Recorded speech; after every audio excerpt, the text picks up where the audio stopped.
In this video, we're going to look at the passive. You're going to learn what it looks like, when to use it, how to use it, and then we're going to carefully look at sentence structure using the passive and also do some error correction.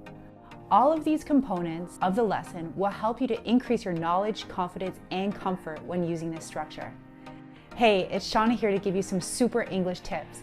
If you're new here, make sure that you click that subscribe button and check out the description box below for more information. So let's jump into it. It's always helpful to learn grammar within a context or a situation. This makes the grammar easier to understand and to use. Some people just seem to know how to say things, even difficult things, in ways that make people feel comfortable. Imagine these two scenarios. Which manager would you rather work for? Imagine it's Monday morning and it's time to update the team on the project. Mr. Smith starts the meeting and says, "Well, here's the update. We have a lot to work on. Sarah made a mistake and John hasn't finished the report." Ouch, poor Sarah and John. The managers just called them out directly and assigned blame. Not so good for morale at the workplace. Now, there's another manager, Mr. Smart. He starts his meeting off by saying, "Well, here's the update. We have a lot to work on. It looks like a mistake was made and the report hasn't been finished." It's a bit of an ouch, but it doesn't seem so bad. Sarah and John know that they have to do better, but their manager has allowed them to save face and they feel relieved that he hasn't named names. Much better for team morale. The difference lies in the grammatical structures being used. Mr. Smith is using something we call the active voice. In contrast, Mr. Smart is using the passive voice. So let's take a look at this grammar in detail and really break it down. In an active form, the sentence looks like this: subject plus verb plus object. That's pretty straightforward. Now, when we take a look at the way Mr. Smith was using his language, he used exactly this: subject plus verb plus object. So he said this: Sarah, that's the subject, verb, made, and the object is a mistake. So in this case here, we're definitely using the subject to identify who did the action or who created this result. Now, if we want to be smart and take a look at the way Mr. Smart did it, what he did was he did not use the active sentence. He changed it to passive. So the way that we do that is this: we take the object and we move it all the way over here to the subject position. So let's do that first. A mistake.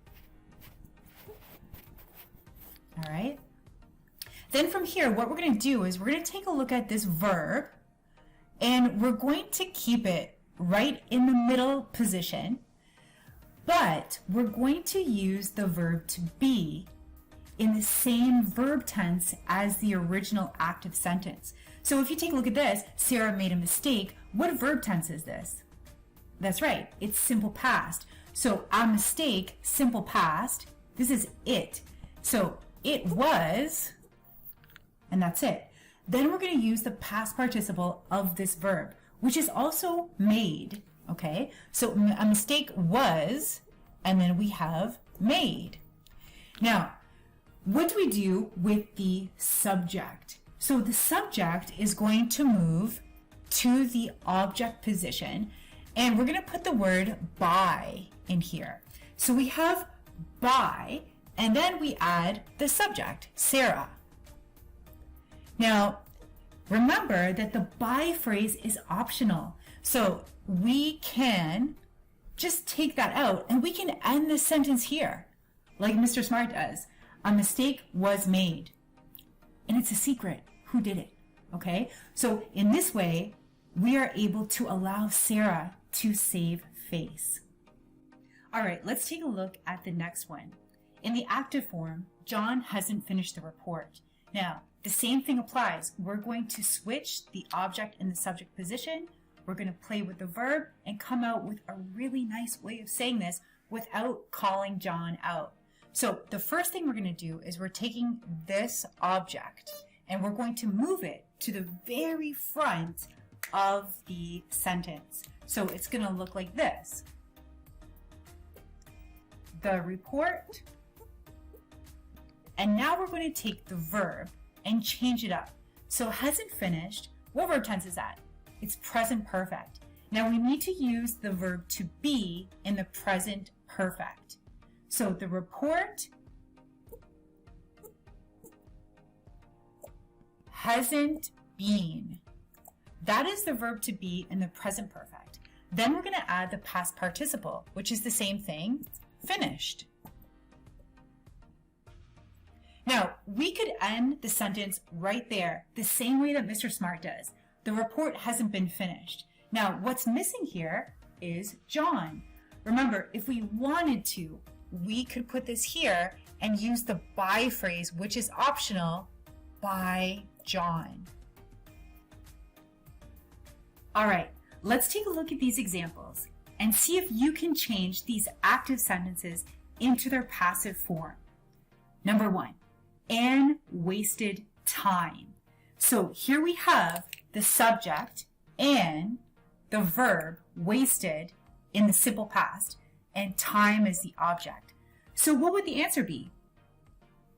Time was wasted by Anne, or time was wasted. Number 2, Steve made many errors. So here's the subject, Steve.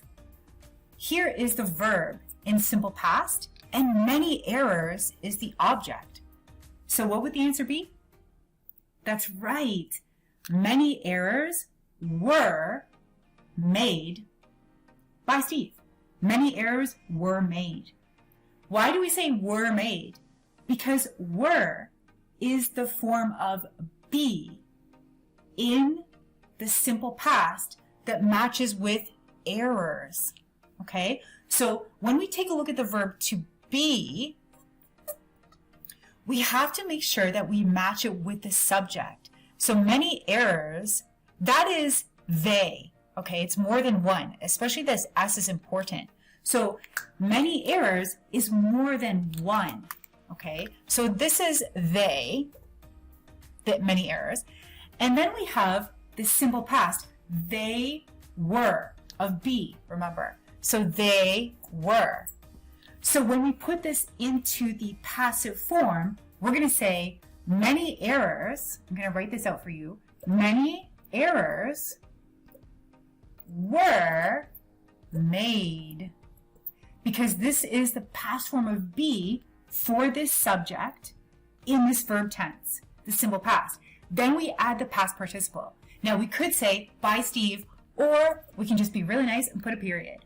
Okay, number 3, Eric lost the deal. So here we have the deal. The deal. Now, the simple past of be in this case is going to be the deal was. Why? Because the deal is it. It was lost. So the deal was lost. And so we can be really nice. We can save Eric's feelings and not mention his name. That's great. I think you've got it. Now you understand that small grammatical changes can make a significant difference in your communication. If you got value from this video, hit those like and subscribe buttons. And if you have comments or questions about anything English, please share them in the comments below. If your goal is to build more confidence, knowledge, and motivation, check out these videos as well. See you next time.